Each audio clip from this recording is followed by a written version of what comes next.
Assalamualaikum warahmatullahi wabarakatuh. Pada kesempatan kali ini saya akan menjelaskan materi pertemuan 13 tentang komponen komputer, interaction code, dan execute.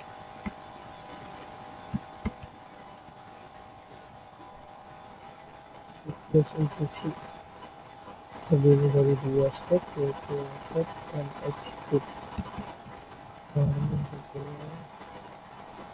Reflownya start reflect interaction, execute interaction, right. Siklus program counter PC berisi address instruksi berikutnya yang akan diambil.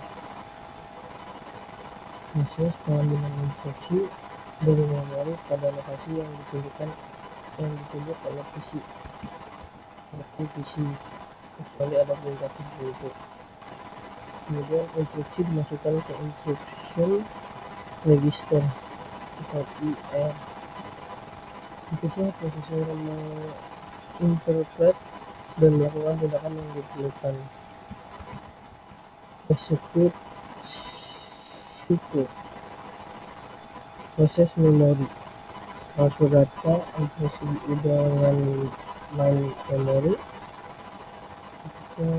Prosesor IO masuk data diangkat dengan IO mode. Data processing operation arithmetic dan logikal pada data tertentu. Kontrol mengubah lokasi, jam.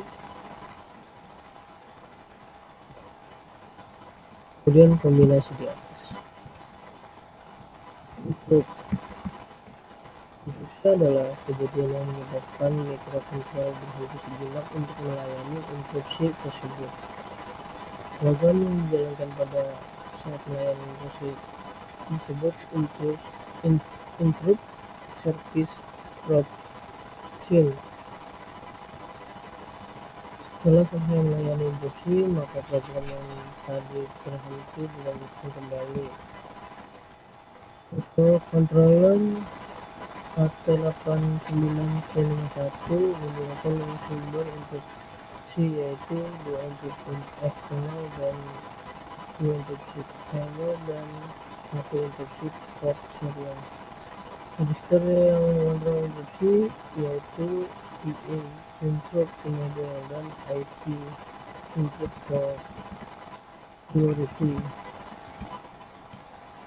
Interrupt adalah sinyal dari peralatan luar atau permintaan dari program untuk melaksanakan suatu tugas khusus. Jika interrupt terjadi, maka program dihentikan terlebih dahulu untuk menjalankan routine interrupt. Fungsi instruksi, mekanisme penghentian atau pengalihan instruksi dalam CPU kepada routine instruksi. Untuk semua modul memori dan I/O memiliki mekanisme yang dapat menginstruksi kerja CPU. Tujuan instruksi secara umum untuk manajemen mengeksekusi routine instruksi agar efektif dan efisien antar CPU dan modul I/O. Memori.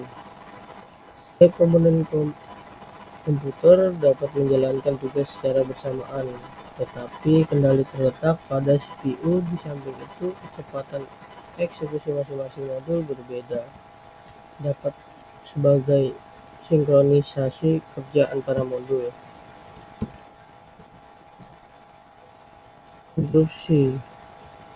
Kelas-kelas interupsi atau sebab terjadinya interupsi yaitu program, the timer, I/O, failure.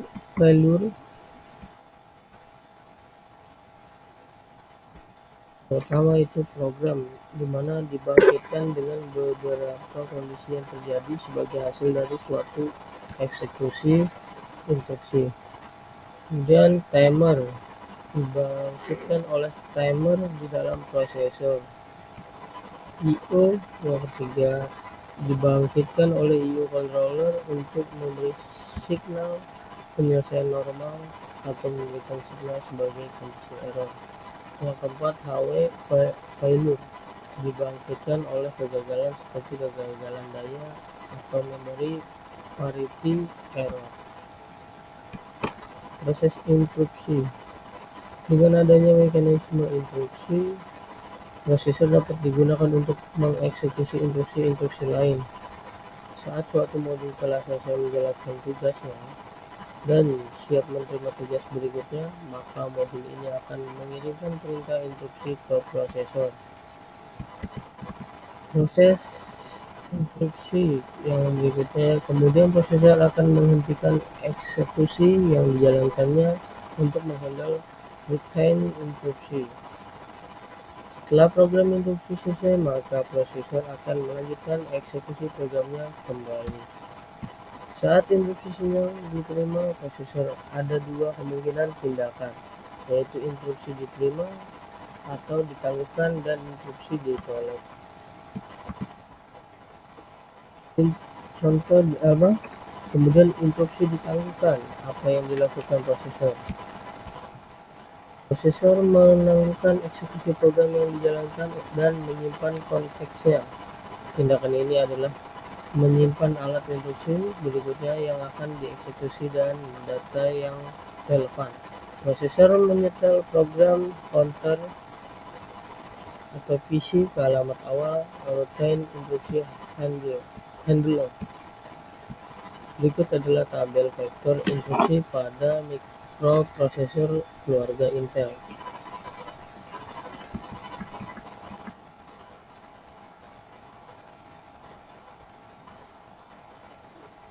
Kemudian ada instruksi input pada PC personal komputer. Instruksi input pada PC berbeda dengan instruksi pada tabel interrupa pada tabel di atas, sebab PC pada awal dikembangkan berbasis kompatibel dengan sistem 8086 sampai 8088 atau 8086 8088. Jadi instruksi yang sama di setiap PC adalah instruksi normal 0/4. Berikut adalah tabel instruksi yang terdapat pada PC.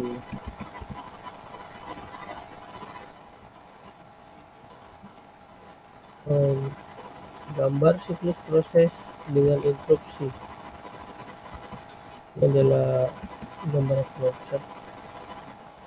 Ada start, mengambil instruksi berikutnya, eksekusi instruksi, pemeriksaan instruksi dan eksekusi instruksi, dan ada halt untuk instruksi penolakan. Mengambil instruksi berikutnya adalah termasuk siklus pengambilan. Eksekusi instruksi itu adalah siklus eksekusi.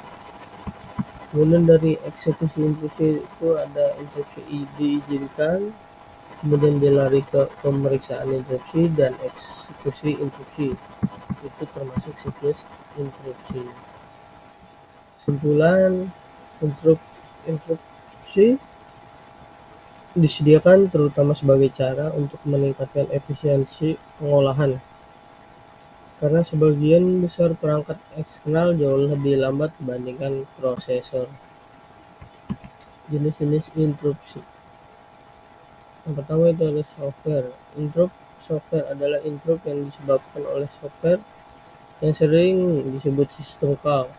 Misalkan suatu program ingin mencetak hasil dengan pintar. Kemudian ada hardware. Interrupt hardware terjadi karena adanya aksi pada perangkat keras seperti penekanan tombol keyboard atau penggerakan mouse. Interrupt hardware terbagi menjadi dua, yaitu max-coupled interrupt dan non-max-coupled interrupt. Max-coupled interrupt terjadi karena aksi dari luar seperti timer, keyboard, serial port, fixed disk, diskette driver. Kemudian dari non-max interrupsi itu terjadi karena memori atau kesalahan pasti pada I/O.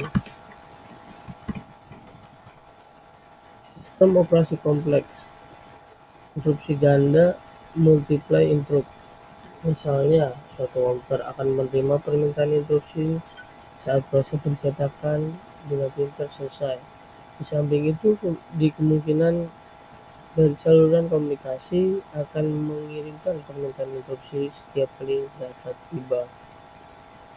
Data diambil dua buah pendekatan untuk menangani interupsi ganda ini. Pendekatan interupsi ganda ada dua pendekatan. Yang pertama apa? Yang pertama, pendekatan ini disebut pengolahan interupsi berurutan atau sekuensial, yaitu menolak atau mengizinkan interupsi lain saat suatu interupsi ditangani prosesor. Setelah prosesor selesai menangani suatu interupsi, maka interupsi lain baru ditangani. Kemudian pengolahan interupsi bersarang, yaitu mendefinisikan prioritas bagi interupsi, yaitu interupsi handler mengizinkan interupsi berprioritas lebih tinggi ditangani terlebih dahulu. Multi interupsi dengan tidak mengizinkan terjadinya interupsi lain pada suatu interupsi sedang diproses. Interupsi lain yang ditangguhkan. Ada keuntungannya dan ada kekurangannya. Di mana keuntungannya, pendekatan tersebut cukup baik dan sederhana karena interupsi ditangani dalam urutan yang cukup ketat.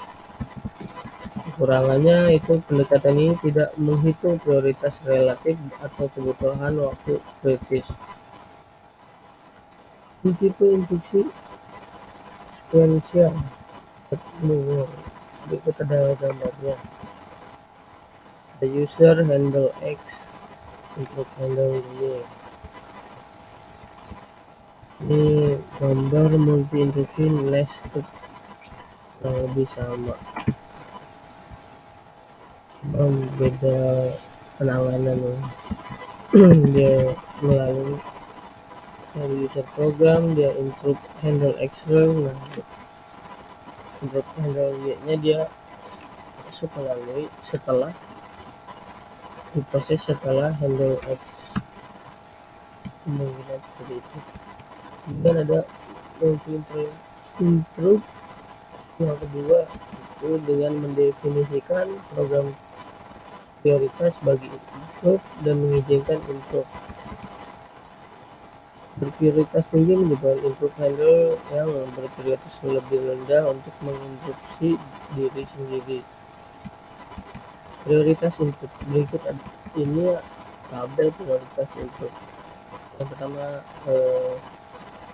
prioritas kurang lebih dari tabel itu 1 sampai 5, dimana terdiri dari jenis interupsi. Yang pertama itu interupsi eksternal 0, interupsi timer 0, interupsi eksternal 1, timer 1, dan terakhir yang kelima adalah interupsi serial. Fungsi I/O. Sebuah I/O dapat bertukar data secara langsung dengan CPU. Sebuah I/O juga dapat bertukar data langsung dengan memori.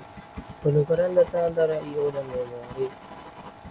Dalam kasus ini, CPU memberikan otoritas kepada modul I/O untuk membaca dari atau menulis ke memori, sehingga berpindah data terjadi tanpa terpantau dengan CPU. Selama pemindahan seperti itu, modul I/O mengeluarkan perintah baca atau tulis ke memori, yang membebaskan CPU dari tanggung jawab penukaran data. Operasi seperti ini dikenal dengan DMA, Direct Memory Access. Struktur DMA atau Direct Memory Access lebih seperti ini. Ada I/O, proses, dan memori.